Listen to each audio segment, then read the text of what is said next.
A renewed U.S. push to end the war between Russia and Ukraine is gathering momentum, although some of the key issues remain unresolved, officials said Tuesday. According to Associated Press, the update was issued hours after Russia launched a wave of overnight attacks on Ukraine's capital, Kiev, with at least 7 people killed in strikes that hit city buildings and energy infrastructure. A Ukrainian attack on southern Russia killed 3 people and damaged homes, authorities said. Over the past week, the United States has made tremendous progress towards a peace deal by bringing both Ukraine and Russia to the table, White House Press Secretary Karoline Leavitt said in a post on X. There are a few delicate, but not insurmountable, details that must be sorted out and will require further talks between Ukraine, Russia, and the United States. President Donald Trump's plan for ending the nearly 4-year war emerged last week. It heavily favored Russia, prompting Ukraine's President Volodymyr Zelenski to quickly engage with American negotiators. European leaders, fearing for their own future amid Russian aggression but apparently sidelined by Trump in drawing up the proposals, scrambled to steer the negotiations toward accommodating their concerns. Contrary to media reports on Tuesday that a near-final version had been reached between the U.S. and Ukraine, Oleksandr Bevs, a representative of Ukraine's negotiating delegation who was authorized to speak, said it was too early to say something had been agreed upon. In an interview with AP at Ukraine's presidential administration on Tuesday evening, Bev said that some points were only for President Zelensky to agree. There is no final draft. It's important to understand that the final decision and approval will be taken by the president, Bev said.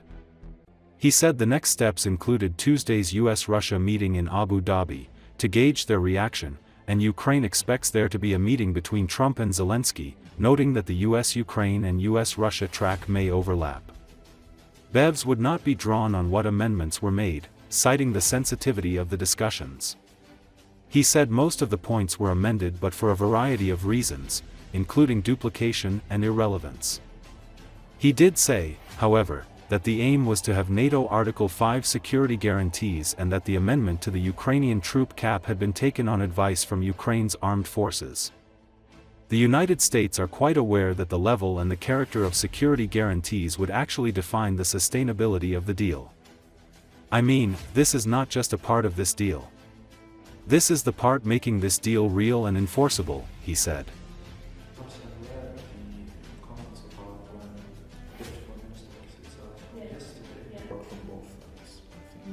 Even from our side, although we understand the risks, but I think if that document would need to somehow give confidence, and I think the US were also expected. So speaking about any agreements of Ukraine for any peace plans, I would say there is no final version of any peace framework so far. So the document that was presented to Ukraine and discussed in Geneva was significantly transformed.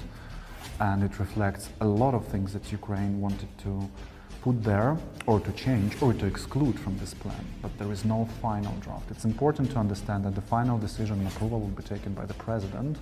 And it's really so because there are some points that are exclusive competence of the president. And the delegation was not authorized to say that's final version okay. So I think the process is still ongoing, and it's very premature to say that something is agreed upon. In Geneva, yeah. The Americans are working the document, then they'll be... But what I think is important to say is that first we discussed each and every point. Second, most of them were amended on this or that way. Somewhere it was a substantial amendment, somewhere it was editorial because it was important to remove duplicates, for example, or to make it more clear from the legal standpoint. Some were completely moved out because they are not within the Ukraine security framework and more related to US-Russia relations or whatever.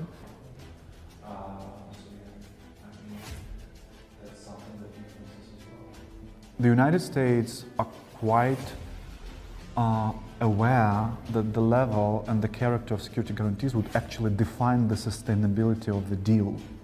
I mean, this is not just the part of this deal. This is the part making this deal real and enforceable. And therefore, I think that is something where we reached certain progress. I would say that the guarantees that are mirroring Article 5 is something that we aim to. Because while there is no consensus on NATO membership of Ukraine, the only thing that can compensate, beside our own army, which actually remains the main security guarantee, like above all of them, but from the partners, the guarantees that would actually somehow reflect Article 5, that is something we aim to.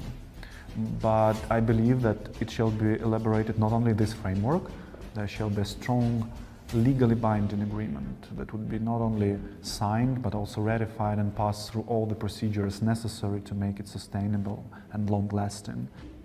With the Republicans, with some parts of the Republican supporters. There are some things going on in the media, but I will tell you, I see that there are a lot of misinterpretations going on today already, yesterday. So I would be very careful with assessments like someone accepts everything like Ukraine, or someone says it's no-go and non-starter, whatever. I would abstain making this straightforward comments. So let's wait what we get from these negotiations. And I think we will see that very, very soon.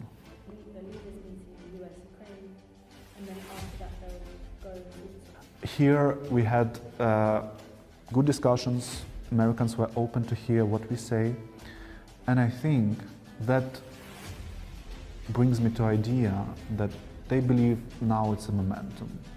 So the upcoming days, weeks, and maybe some months would shape the future of this war for quite a period. So I really believe there is a dedication from the US administration to get to real result. I see that, and we on our side, we believe that it's true.